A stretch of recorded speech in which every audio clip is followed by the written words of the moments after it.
नमस्कार, आप देख रहे हैं हिंदी खबर। मैं हूं आपके साथ सौम्या मिश्रा। हरिद्वार में सिंह पुष्कर सिंह धामी ने लोकमाता देवी अहिल्याबाई होलकर महासंघ की ओर से आयोजित धनगर महासम्मेलन को संबोधित किया। सम्मेलन में स्थानीय लोगों ने बड़ी संख्या में उत्साह के साथ सीएम धामी का भव्य स्वागत और अभिनंदन किया। अपने संबोधन के दौरान मुख्यमंत्री ने कहा कि लोकमाता देवी अहिल्याबाई होलकर के जीवन चरित्र में सत्य, करुणा, न्याय और धर्म का अद्भुत समन्वय देखने को मिलता है। सीएम ने आगे कहा कि एक महिला शासक के रूप में उन्होंने न केवल प्रशासनिक दक्षता का परिचय दिया, बल्कि देश भर में धार्मिक स्थलों के पुनर्निर्माण और संरक्षण का अनुपम कार्य भी किया। सीएम ने आगे कहा कि उन्हें के पदचिन्हों पर आज केंद्र और प्रदेश की सरकारें चल रही हैं। आज लोक माता अहिल्याबाई को आदर्श मानकर आदरणीय प्रधानमंत्री श्री नरेंद्र मोदी जी ने महिला सशक्तिकरण के दिशा में भी अनेकों ऐसे काम किए हैं जिनको अभूतपूर्व कार्य कहा जा सकता है, जो पहले कभी नहीं हुए।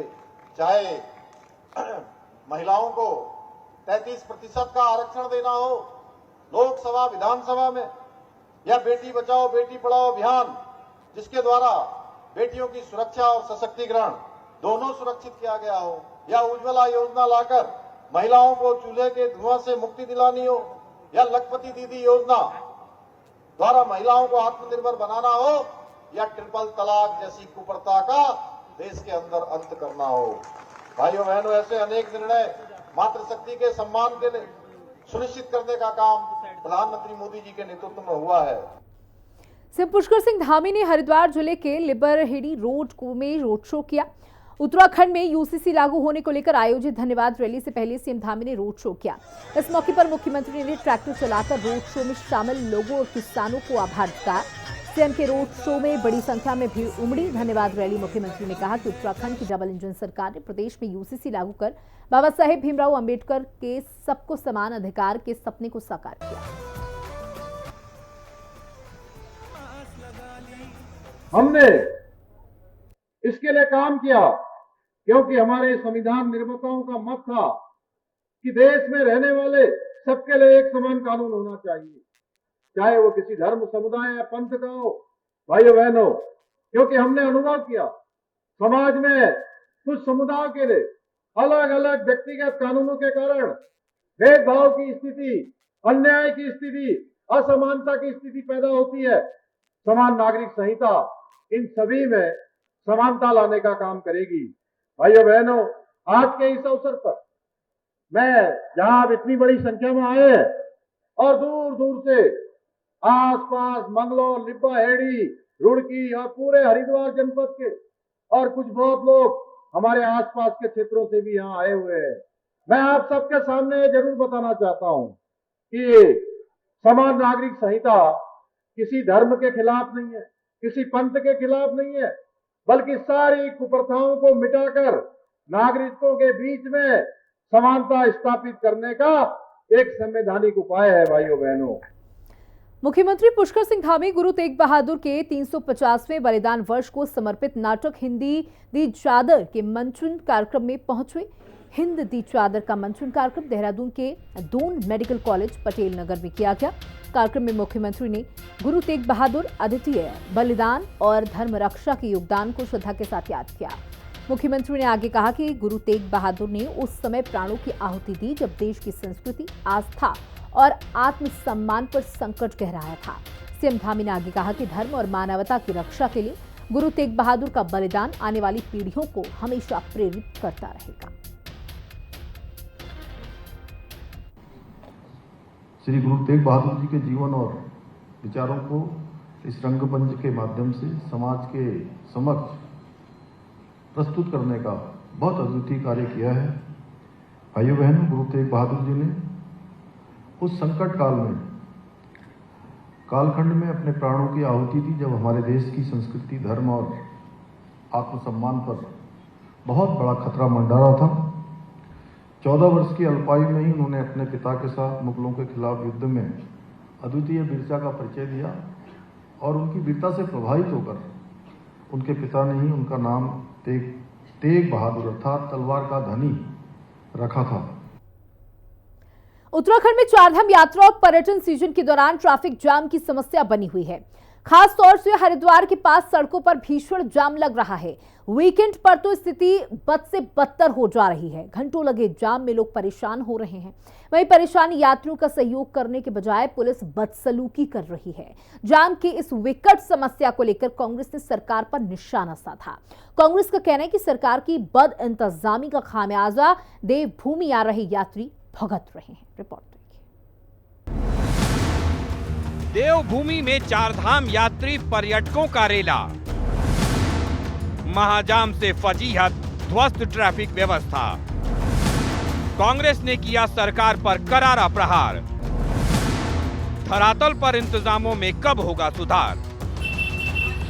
चारधाम दर्शन और पर्यटन स्थलों का दीदार करने उत्तराखंड आ रहे पर्यटकों और श्रद्धालुओं की यात्रा को महाजाम की समस्या पूरा सपना बना दे रही है।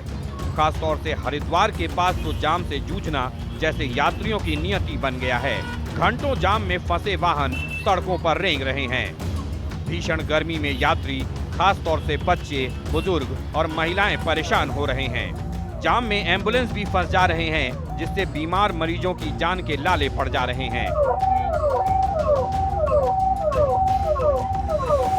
सड़क पर महाजाम से हाहाकार मचा है और पुलिस प्रशासन व्यवस्था के नाम पर सिर्फ बैठकें कर रहा है। धरातल पर इंतजाम कहीं नजर नहीं आ रहे। वहीं यात्रा सीजन में जाम की समस्या को लेकर कांग्रेस ने सरकार को आड़े हाथों लिया है। कांग्रेस का कहना है कि लगातार यात्रा पूर्व तैयारियों को लेकर सरकार को आगाह किया जाता रहा, लेकिन सरकार के कान पर जू नहीं रेंगी। पिछली यात्रा के दौरान आई समस्याओं से सबक लेकर व्यवस्थाएं सुधारी नहीं गईं, जिसका खामियाजा देवभूमि आ रहे यात्री भुगत रहे हैं। वहीं बीजेपी का कहना है कि यात्रा सुचारू रखने के लिए सभी इंतजाम किए गए हैं और जहां भी कोई दिक्कत है उसे दुरुस्त किया जा रहा है। आज आप हरिद्वार के अंदर चले जाइए तो वहां पे घंटों घंटों जाम में जूझना पड़ रहा है। एक गलत संदेश पूरे देश के अंदर जा रहा है और जो टूरिस्ट है और जो चारधाम यात्री है उत्तराखंड आने से बच रहा है। लेकिन सरकार को इस दिशा में कुछ सोचना चाहिए। खाली बैठक करके कुछ नहीं होगा। धरातल पर उतरकर सरकार को इसके लिए कोई रणनीति बनानी चाहिए। कांग्रेस पुरजोर तरीके से सरकार से मांग करती है कि जो जाम की समस्या है इससे टूरिस्ट को और चारधाम यात्रियों को निजात दिलाई जाए। जिस प्रकार से लगातार पूरे देश भर का, क्योंकि अभी वीकेंड भी था, 3-4 दिन की छुट्टी होने के कारण ट्रैफिक दबाव निश्चित रूप से उत्तराखंड के हरिद्वार अन्य चारधाम रूट पर बढ़ा है। लेकिन सरकार के द्वारा, पुलिस प्रशासन के द्वारा पूरी व्यवस्थाएं की गई हैं। फिर भी कुछ लोगों को दिक्कतें आई होंगी, तो उसको भी सरकार और प्रशासन पूरी तरह से गंभीरता से देख। यात्रा सीजन के दौरान उत्तराखंड में हर साल श्रद्धालुओं की संख्या बढ़ती जा रही है। जून महीने में यात्रियों और पर्यटकों का रेला लगा रहता है। वीकेंड में ये संख्या और बढ़ जाती है। लेकिन यात्रा के पहले प्रमुख पड़ाव हरिद्वार में लगने वाला जाम यात्रियों के उत्साह को काफूर कर देता है। देखना होगा कि महाजाम की समस्या से निपटने के लिए सरकार कागजों की जगह धरातल पर ठोस ट्रैफिक प्लान कब तक बनाती है, जिससे यात्रियों को इस मुसीबत से निजात मिल सके। देहरादून से संवाददाता दीपिका भंडारी, अशोक कुमार और हरिद्वार से संवाददाता सचिन सैनी के साथ ब्यूरो रिपोर्ट, हिंदी खबर। उत्तराखंड में चारधाम यात्रा अपने चरम पर है। बारिश और बर्फबारी के बावजूद चारधाम यात्रियों के उत्साह में कोई कमी नहीं है। बता दें कि देश ही नहीं बल्कि विदेशों से भी चारधाम यात्रा के लिए श्रद्धालु बड़ी संख्या में पहुंच रहे हैं। मुख्यमंत्री पुष्कर सिंह धामी ने कहा कि चारधाम में बड़ी संख्या में श्रद्धालु लगातार पहुंच रहे हैं, जिसके चलते अभी तक 23 लाख का आंकड़ा पार हो चुका है। सीएम ने आगे कहा कि श्रद्धालु की यात्रा सरल, सुगम और बेहतर हो, इसके लिए लगातार प्रयास किए जा रहे हैं। चारधाम यात्रा हमारी बहुत अच्छी चल रही है और श्रद्धालु आ रहे हैं, बड़ी संख्या में आ रहे हैं। 23 लाख के लगभग श्रद्धालुओं का आगमन अभी तक हो चुका है। एक अच्छा रिकॉर्ड बनेगा और इस वर्ष हमने यात्रा के लिए सभी प्रबंध, सभी कोऑर्डिनेशन पहले से ही व्यवस्थित किए हुए हैं, जिसके कारण से अच्छी यात्रा हो रही। इस बार ऐतिहासिक यात्रा होगी। श्रद्धालुओं की जो सुरक्षा है, उनकी यात्रा आसान हो, उनको कोई परेशानी न हो, उसके लिए हम लगातार प्रयास कर रहे हैं। उत्तराखंड में पंचायत चुनाव बार बार टाले जा रहे हैं, जिससे विपक्ष सरकार पर हमलावर है। वहीं मीडिया प्रभारी मनवीर चौहान ने आगे कहा कि भारतीय जनता पार्टी चाहती है कि राज्य में जल्द से जल्द पंचायत चुनाव हो और इसकी तैयारी कर ली गई है। मनवीर चौहान ने आगे कहा कि प्रदेश में ओबीसी आरक्षण को लेकर एक एकल ओबीसी आयोग बनाया गया है, जिसकी रिपोर्ट भी सरकार को मिल गई है। आपको बता दें, उसके अध्ययन के लिए सरकार की ओर से मंत्रिपरिषद की समिति बनाई गई थी, जिसका अध्ययन मंत्रिपरिषद की समिति ने किया। मनवीर चौहान ने जो अध्ययन रिपोर्ट होगी वो मंत्रिमंडल की बैठक में रखी जाएगी और जल्द ही पंचायत चुनाव होंगे। राज्य में जल्द से जल्द त्रिस्तरीय पंचायत चुनाव हों, इसको लेकर के पूर्ण रूप से तैयार है और इसकी तैयारी भी पूरी कर ली गई है। प्रदेश में ओबीसी आरक्षण को लेकर के एक एकल ओबीसी आयोग बनाया गया था, जिसकी रिपोर्ट भी सरकार को प्राप्त हो गई है और उसके अध्ययन के लिए सरकार के द्वारा एक मंत्रिपरिषद की एक उप समिति बनाई गई थी और उसका अध्ययन मंत्रिपरिषद की उप समिति के द्वारा किया गया है और आज उसकी मुझे लगता है बैठक भी उसकी चल रही है और जल्द ही ये कैबिनेट में उप समिति का जो अध्ययन रिपोर्ट होगी वो मंत्रिमंडल के बैठक में रखी जाएगी और जल्द ही ओबीसी आयोग की जो सिफारिशें होंगी उसको प्रदेश में लागू किया जाएगा और जल्द ही प्रदेश के अंदर त्रिस्तरीय पंचायत चुनाव होंगे। धारचूला से कांग्रेस विधायक हरीश धामी ने अपने ही वरिष्ठ नेता हरक सिंह रावत पर कड़ा प्रहार किया। हरीश धामी ने हरक सिंह रावत को लंगड़ा घोड़ा बताया। हरीश धामी ने आगे कहा कि जब कांग्रेस को हरक सिंह रावत की जरूरत थी तो वो लंगड़ा कर भाजपा में चले गए थे और फिर आज कांग्रेस में आ गए। हरीश धामी ने आगे कहा कि आज अगर उत्तराखंड में कांग्रेस को जिंदा देख रहे हैं तो वो हरीश रावत की बदौलत ही है। हरक सिंह जैसे ही तो लंगड़े घोड़े हैं। जिन घोड़ों ने जब मैदान में दौड़ने की जरूरत थी उसमें लंगड़ापन दिखा के भाजपा में चले गए और जब वहां डालने के लिए तो फिर कांग्रेस में आ गए। देखिए, हरीश धामी किसी से न डरता न झुकता, सत्यता बोलता और सत्यता पे रहता हूं। अगर किसी को लग रहा है कि उत्तराखंड में हरीश रावत के कारण कांग्रेस कमजोर हो रही है तो उसकी गलतफहमी है। वो कांग्रेस का सबसे बड़ा दुश्मन है जो ये बात करता है, क्योंकि आज अगर उत्तराखंड में आप कहीं पे कांग्रेस जिंदा देख रहे हैं तो हरीश रावत के बदौलत है। हरीश रावत पर कांग्रेस टिकी हुई है। उत्तराखंड प्रदेश कांग्रेस कमेटी के अध्यक्ष करण माहरा ने प्रदेश के सभी संगठनात्मक जिलों के अध्यक्षों और महानगर अध्यक्षों को जिम्मेदारी दी। माहरा ने जिले महानगर में पड़ने वाली विधानसभाओं के बूथ लेवल एजेंट DLA 2 नियुक्त करने के लिए DLA 1 नियुक्त किया। ये जानकारी देते हुए प्रदेश कांग्रेस कमेटी के उपाध्यक्ष सूर्यकांत धस्माना ने बताया कि निर्वाचन आयोग के निर्देशानुसार राज्य की सभी विधानसभाओं के हर बूथ पर हर दल को DLA नियुक्त करना है, जो अपने बूथ पर वोटर लिस्ट में किसी नए मतदाता के नाम को जोड़ना या हटाने के कार्यों में सरकारी DLO का सहयोग करेंगे। धस्माना ने आगे बताया कि हर बूथ पर DLA बनाने के लिए पार्टी ने जिला अध्यक्षों को अधिकृत किया है। कांग्रेस कमेटी के सम्मानित अध्यक्ष करण माहरा जी ने राज्य में सभी 70 विधानसभाओं के लिए प्रत्येक बूथ पर DLA की नियुक्ति हो, इसके लिए BLA 1 की नियुक्ति की है। BLA 1 जिलाध्यक्ष महानगर अध्यक्ष होंगे जो अपनी जनपदों में पड़ने वाली सभी विधानसभाओं के प्रत्येक बूथ के लिए BLA 2 की नियुक्ति करेंगे। ये काम 30 जून तक पूरा हो जाना है। आज सभी संगठनात्मक जनपदों के अध्यक्षों को और महानगर अध्यक्षों को BLA 1 की जिम्मेदारी दी गई है और उनसे अपेक्षा की गई है कि वो 30 जून तक अपने जिलों में महानगरों में पड़ने वाली प्रत्येक विधानसभा के प्रत्येक बूथ में BLA 2 की नियुक्ति करें। केंद्रीय कृषि मंत्री शिवराज सिंह चौहान ने अपने उत्तराखंड दौरे के दौरान उत्तराखंड की स्थानीय उत्पादन मंडुवा और काफल की तारीफ की। साथ ही वैज्ञानिक तकनीक से मंडुवा और काफल का उत्पादन बढ़ाने की बात कही, जिस पर उत्तराखंड के पूर्व मुख्यमंत्री हरीश रावत ने शिवराज सिंह चौहान का आभार व्यक्त किया। हरीश रावत का कहना है कि केंद्रीय मंत्री शिवराज सिंह चौहान ने स्थानीय उत्पादन का नाम लिया, जिक्र किया, जिसके लिए वो उनका आभार व्यक्त करते हैं। ये पहाड़ों में चमत्कार है, ऐसे फल और सब्जियां दूसरी जगह नहीं हो सकती। यहाँ के फल, अब यहाँ का सेब कश्मीर को मात कर रहा है। अब हमको ऐसी खेती बढ़ानी पड़ेगी। यहाँ का एक फल जिसकी मेडिसिनल वैल्यू बहुत है, क्या नाम है उसका, ऊपर होता है? पहाड़ों को होता है ना जिसकी, अरे कीवी तो वैसे ही कई जगह होती है। एक और बताओ कुछ है? काफल, काफल की दुनिया में डिमांड बढ़ रही है, तो भैया काफल भी पैदा करना पड़ेगा, कीवी भी पैदा करनी पड़ेगी, और अपनी लीची तो देख के ही मुंह में पानी आ जाता है। और यहाँ का जो मोटा अन्न है वो तो आदम होता है, जो हमारे कोदो कुटकी और वो क्या था जो मैं ले गया था, मड़ुआ। मैंने भाभी कहा था, यहां भी कह रहा हूं कि हमारी श्रीमती जी ने कहा कि मैं तो मड़ुआ ही खाऊंगी और कुछ खाना ही अच्छा नहीं। शिवराज सिंह का बयान सुना, उन्होंने काफल की शान में भी कुछ शब्द कहे, मडुए की शान में भी कुछ शब्द कहे। जब आज हमारे अपने मडुआ कहने में शर्माते हैं, उसको मिलेट कहते हैं, तो शिवराज सिंह जी ने दोनों के गुणों का बखान किया। मैं जब काफल, हिसालू, भिंगारू, किलमौड़ा, हमारे बीड़ू और तिमले की बात करता हूं तो कई लोगों के पेट में मरोड़े उड़ते हैं, भाजपाइयों के पेट में।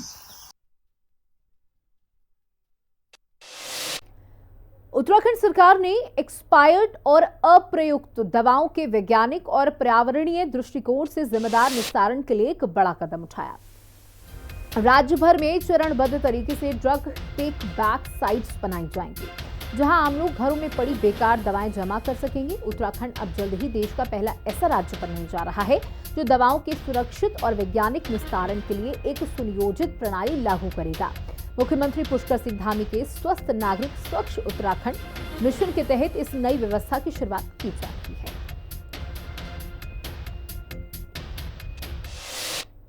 अब खबर विकासनगर से है, जहां केंद्र की मोदी सरकार के 11 वर्ष का कार्यकाल पूरा होने को विकसित भारत का अमृतकाल के रूप में मनाया जा रहा है। इसको लेकर भाजपा ने विकासनगर में रक्तदान शिविर का आयोजन किया। भाजपा के मंडल अध्यक्ष शुभम गर्ग ने बताया कि उनका लक्ष्य 100 यूनिट रक्तदान का है।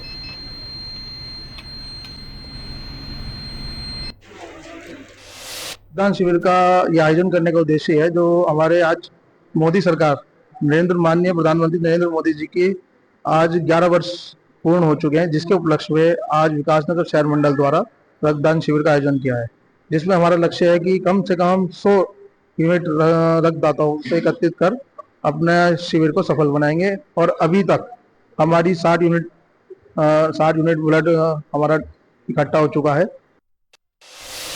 विकासखंड जौनपुर के अंतर्गत अलमस गांव के करखा की धार में पर्यावरणीय संरक्षण की दिशा में एक महत्वपूर्ण पहल करते हुए एक पेड़ मां के नाम अभियान के तहत वृक्षारोपण कार्यक्रम आयोजित किया गया। कार्यक्रम में बतौर मुख्य अतिथि पहुंचे राज्य मंत्री गीता रावत ने देवदार का पौधा रोपित कर अभियान की शुभारंभ किया। इस अवसर पर राज्य मंत्री ने कहा कि पेड़ जीवन का आधार है। वृक्षों से हमें न केवल ऑक्सीजन प्राप्त होती है बल्कि ये गर्मी के मौसम में छांव भी प्रदान करते हैं। उन्होंने कहा कि जल, जंगल और जमीन को बचाने के लिए प्रदेश सरकार सतत प्रयासरत है और वन विभाग के माध्यम से जन जागरूकता अभियान चलाया जा रहा है। पेड़ ही जीवन है और जब तक हमारे जो वृक्ष हैं ये रहेंगे तब तक हमको जो ऑक्सीजन है वो मिलती रहेगी। और एक पेड़ से आपने देखा ना कि आजकल देखो गर्मियों का मौसम है, मैं कई बार देखती हूँ कि रास्ते में लोग जो होते हैं वो क्या करते हैं, पेड़ की छांव ढूंढते हैं। तो आज हम एक पेड़ माँ के नाम, जो कि हमारे प्रधानमंत्री जी का भी एक वो ड्रीम है, हम एक सब जितने भी लोग हैं यहाँ पे सभी पूरी टीम आ रखी है, वन विभाग आ रखा है, सब लोगों ने एक एक पेड़ अपनी माँ के नाम का, और हम ये पूरा जो कार्यक्रम है वो कम से कम इस महीने तो चलाएंगे। देखिए, जल, जंगल, जमीन बचाने के लिए सरकार पूरी तरह से प्रयासरत है। जंगलों को हम लोग देखिए बचा रहे हैं, आग ना लगे, और कम से कम जो 5 के जो हमारे वृक्ष हैं वो वृक्ष हम रोपें। हम प्रत्येक आदमी को, प्रत्येक जितने भी ग्रामवासी है सबको जागृत कर रहे हैं कि कम से कम वो पेड़ लगाएं, क्योंकि ये पेड़ ही पानी को अपने अंदर जो है जमीन के अंदर स्टोर करके रखता है। पौड़ी में 3 दिनों से भूमियाल देवता कंडोलिया बाबा के मंदिर में भक्तों का तांता लगा हुआ है। भूमियाल देवता कंडोलिया का वार्षिक पूजन विधि विधान के साथ मनाया गया। सुबह से ही बाबा कंडोलिया के दर्शनों के लेकर भक्तों की भीड़ मंदिर में उमड़ी। भक्तों ने भजन कीर्तन कर बाबा से सुख संपत्ति का आशीर्वाद लिया।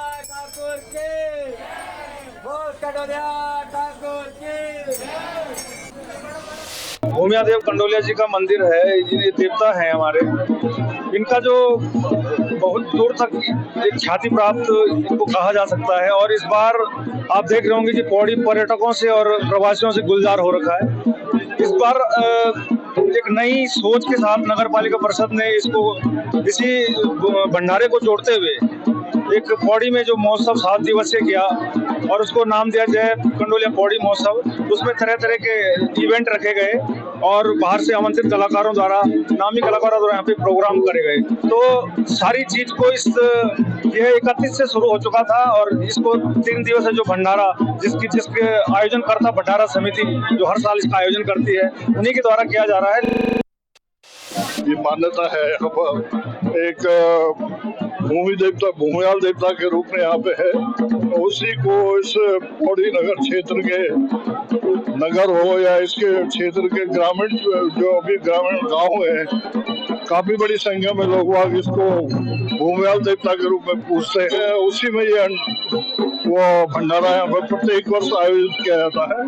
इस वर्ष भी ये 6, 7, 8 जून को यहाँ पे आयोजित किया गया। राष्ट्रीय राजमार्ग 534 पर पोकलैंड मशीन ऑपरेटर ने एक स्थानीय युवक के सिर पर मशीन की बकेट मार दी, जिससे युवक की घटनास्थल पर मौत हो गई। पौड़ी से गर्दार तक एनएच पर चौड़ीकरण का काम चल रहा है, जहां रात में भी एनएच का काम चल रहा था।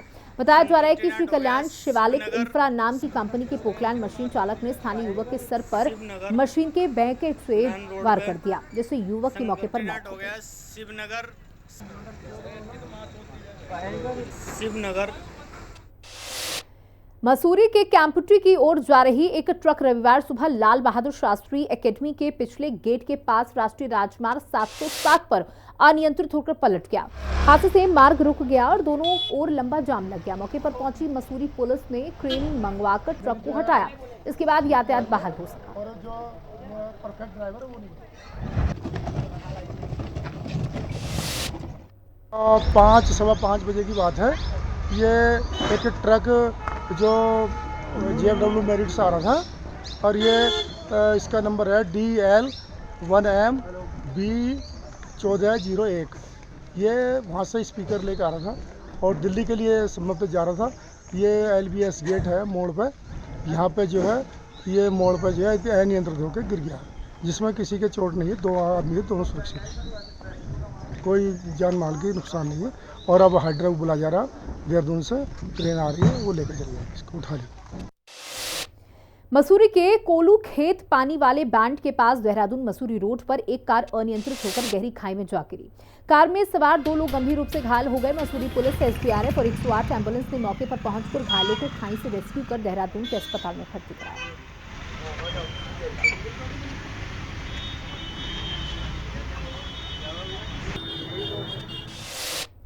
हरिद्वार मंगलौर बाईपास पर एक दर्दनाक सड़क हादसा ने पूरे परिवार की खुशियों को मातम में तब्दील कर दिया। मुजफ्फरनगर के जानसठ में रहने वाले युवक राजन काफी सालों से ज्वालापुर में रहकर ऑटो चला रहे थे। युवक राजन की सड़क हादसे में मौके पर ही मौत हो गई, जबकि बहन, मां, पत्नी और बच्चे गंभीर रूप से घायल हैं। सभी को गंभीर घायल अवस्था में अस्पताल में भर्ती कराया गया। और तो कहीं नहीं है। तो हमारे यहाँ भी नाम के देहरादून में अतिक्रमण की एक बड़ी समस्या बीते कई साल से सामने आई है। इस समस्या के निस्तारण के लिए विभागीय स्तर पर लगातार काम किया जा रहा है, लेकिन फिर भी अतिक्रमण की समस्या का समाधान होता नजर नहीं आ रहा। हम बात कर रहे हैं राजधानी देहरादून के व्यस्ततम चौराहे, व्यस्ततम मार्गों और फुटपाथों की, जहां पर अतिक्रमण हुआ है, जिससे नगर निगम को लिया जाना चाहिए। अब पुलिस विभाग ने दोबारा अतिक्रमण मुक्त अभियान शुरू किया है। शहर जब डेवलप होता है तो अतिक्रमण एक इसकी बहुत बड़ी समस्या होती है। और जिस तरह से देहरादून में देखा गया कि अस्थायी अतिक्रमण उसमें बहुत सारे व्यापारी जो छोटे छोटे उनके द्वारा भी किया जाता है, और साथ ही साथ सबसे बड़े जो देखा गया दिक्कत वो जो फल ठेली वाले होते हैं, जो करीब 5000 से ज़्यादा संख्या में यहाँ पर पता चला है कि रजिस्टर्ड भी है। तो इनका जो मूवमेंट होता है वो कहीं ना कहीं रेगुलेट करना मुश्किल होता है। ये जॉइंट एक्साइज में मुझे लगता है ज़्यादा इफेक्टिव होता है, क्योंकि पुलिस के द्वारा जो पुलिस एक्ट में जो प्राविधान है जुर्माने के, इससे बहुत ज़्यादा फर्क नहीं पड़ता। लेकिन जब तक इसको टीम द्वारा जब्त ना किया जाए या ऐसे लोग के लाइसेंस ना निरस्त किया, तब तक मुझे लगता है कि इफेक्टिव कंट्रोल नहीं आएगा। इसीलिए जॉइंट टीम बनाई गई नगर निगम, प्रशासन, पुलिस की, कि वो जॉइंट टीम में उसकी जब्ती भी करे, ऐसी ठेलियों की पड़ जो लग रहे हैं उनके सामान को जब्त करे, उनका हैवी जुर्माना लगे, तभी मुझे लगता है कि इसको अच्छे से और कंट्रोल किया जा सकेगा। और इसी के साथ इस बुलेटिन में इतना ही। बने रहिएगा हिंदी खबर के साथ। नमस्कार।